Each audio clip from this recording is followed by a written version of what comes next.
Hey guys, what's going on? Welcome back to another episode of the Zcrew podcast. And today is Tuesday, August 12th, 2025. We are continuing our series of a deep dive into all 32 NFL teams in order to get you guys ready for official kickoff of the 2025 NFL regular season. Of course, guys, as always, I am absolutely fired up about this. So, without further ado, guys, today's episode is on none other than America's team, the Dallas Cowboys. How about them Cowboys? Of course.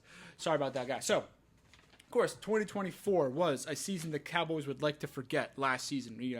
They did actually miss the playoffs. The Cowboys finished 2024 7-10, and of course finished third in the NFC East behind the Commanders and the Eagles. Of course, did not make the playoffs last season. Of course, now one of their main issues last year was the Cowboys' defense was pretty darn bad. Now, they obviously were one of the worst defenses in the entire NFL, besides Micah Parsons. They had really tough time stopping the run.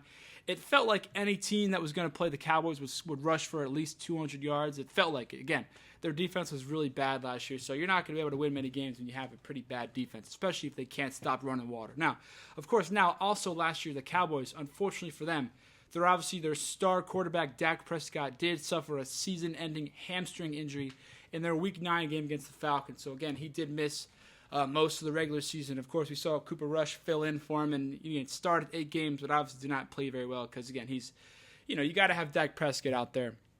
And also last year, CeeDee Lamb had his worst year statistically as a Cowboy, as an NFL player, of course. He did have, subpar quarterback play. He did obviously miss his guy, Dak Prescott. Now, another issue for the Cowboys last year is they had absolutely no running game on offense. Their offense was basically all deep, passes down the field, and it was not looking very good. They had Kevontae Turpin, had some pretty good plays, had some big plays for them, but again, really missing the explosive plays outside of CeeDee Lamb on their offense, especially from their running game. They really had Rico Dowdle as their main running back last year. Didn't really have the best season. Of course, also have a relatively strong offensive line. It always seems like Dallas does sort of try to build through their offensive line, build up through the trenches. They always do seem to have one of the more stronger offensive lines in the entire NFL. They always seem to draft early, spend first-round picks on, guards and tackles, of course. Now, they also did fire Mike McCarthy after the season. Of course, controversially, there was a few. I think Jerry Jones waited a little longer than people would have liked, and they did fire him like a few weeks after the season. Again, bizarre. Honestly, everything this guy does, Jerry Jones, has been pretty bizarre the last couple of years, I will say. Now, of course, they did fire Mike McCarthy after last season, and that brings us to the 2025 season not my Dallas Cowboys, but for the Dallas Cowboys. Of course, we did see the Cowboys, another bit of an odd move. They hired former offensive coordinator Brian Schottenheimer to be their new head coach. Again, no head coaching experience in the NFL, so a bit of a questionable move by some. But of course, the guy did spend the last 2 seasons as Dallas' offensive coordinator, so he's very familiar with the team.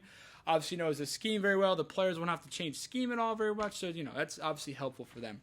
And they also hired former Bears coach Matt Eberflus to run the defense, who I think is a great defensive coordinator. Now, head coach, not so much, but he is a very good defensive-minded head coach, or defensive-minded coach, of course.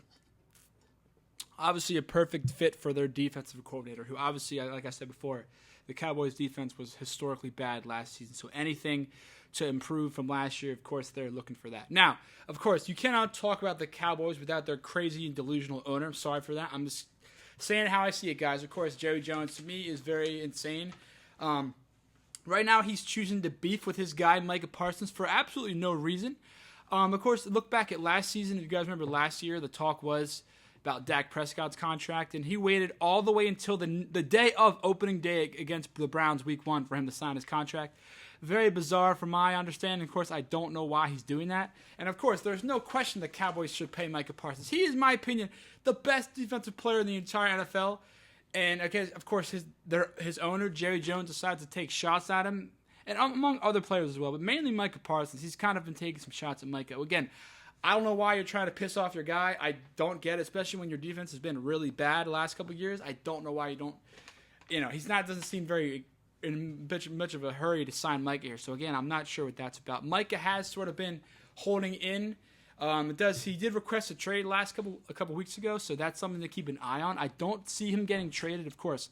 It just doesn't make any sense. You got to have this guy on your team, and if the Cowboys did lose him, I can see Dallas fans being pretty upset, especially being pissed off at Jerry Jones. Of course, now I do have some contact with some Cowboys fans in Dallas, and they are pretty upset with Jerry Jones already.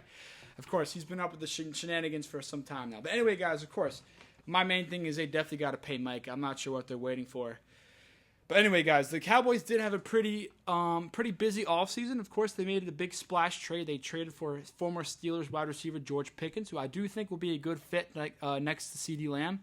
I think that's pretty dangerous. You got two pretty superstar receivers on the outside. Pretty special there for Dallas. Of course, you got healthy Dak Prescott. They also recently re-signed their tight end, Jake Ferguson, gave him a nice 3 to 4 year deal. So got a nice young, underrated tight end locked up. They also traded for former Patriots draft pick last season, quarterback Joe Milton, who has an absolute cannon of an arm.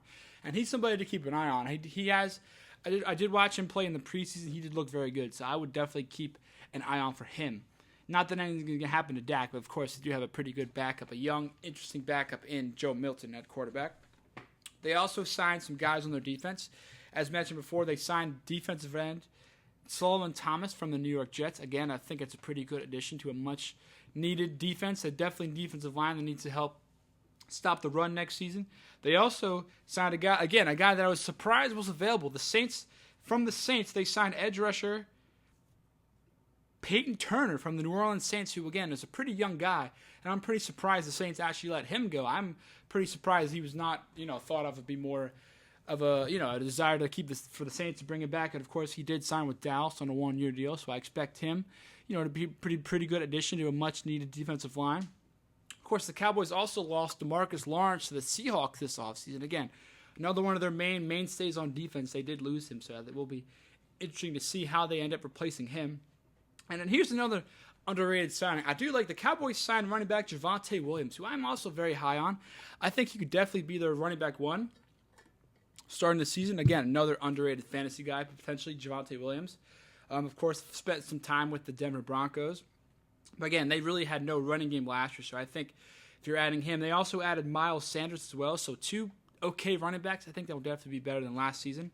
And they also traded for a very underrated cornerback from the Bills, Kyer Elam, a former top 20 pick, I believe. So that's pretty good to add him to a secondary that's been okay. Again, not too good, but certainly expect their defense to get better this season. And of course, the Cowboys, again, as I mentioned before, the draft. They drafted out of Alabama in the first round, pick 12, Tyler Booker, again, a guard. So they oftentimes recently we've seen them build strong through the trenches in their first couple draft picks. Again, they picked Peyton, or I traded for Peyton. They signed Peyton Turner, but again, they drafted Tyler Booker out of Alabama. And again, another guy the Cowboys actually snatched this guy from the third round. You got Shavon Revel Jr., cornerback out of East Carolina, who was injured. He was originally, before the season, supposed to be a top, a first-round pick. Again, he did suffer a season-ending knee injury, and he fell all the way to the third round. So Dallas was able to scoop him up in round 3, so that's a pretty good steal for them. Of course, keep an eye on him when he does get healthy for Dallas. Now, in terms of record prediction for the Cowboys, they have a pretty, obviously a tough game week 1. Right off the bat, they are at Philadelphia in the opening kickoff game, that Thursday night game. So obviously that's tough. It's going to be rig night for the Eagles. You're going to see their ops they're going to see their ops get their Super Bowl ring. So I expect Dallas probably lose that game. But again, they start their home openers against the Giants, who they always seem to dominate recently. And then we play week 3 at the Bears. So I definitely see the Cowboys, probably struggling that first game against the Eagles. But I do see them winning more games than last year. Again, I think their defense will be much improved, as well as their running game. Of course, those guys, Miles Sanders and Javonte Williams, I think should help their running game. And of course, again, they added one of the best wide receivers in the offseason, I think, in George Pickens. So he'll be a pretty big addition for this offense. And now I do see this team finishing 10-7. So the opposite of last year, I do see them going 10-7. Again, I do see them also finishing behind the Commanders and the Eagles once again. But I do see them making the wild card. So I think there are going to be 3 teams from the NFC East. Eagles, Commanders, and Cowboys, all 3 make the playoffs. And I see them finishing 10-7 again. One of the final wild card spots in the NFC. So, guys, thanks for watching today's video. Be sure to like, subscribe, and stay tuned for more. Of course, tonight the O's are hosting the Seattle Mariners, who are coming into town. Big Dumper and the boys are coming to Baltimore. Tonight the game is at 6:35, first pitch. And we got George Kirby for Seattle going up against our guy Dean Kramer. So, of course, 3-game series against Seattle coming up here. See if the O's can maybe take 2 or 3 from these guys. So, all right, guys, that's going to do it for today's video. Again, thanks for watching, and be sure to stay tuned for more. Tomorrow, we'll be talking about the Denver Broncos. So, again, guys, like, subscribe. Thanks for watching. This has been an episode of the Zcrew Podcast. Thank you, guys.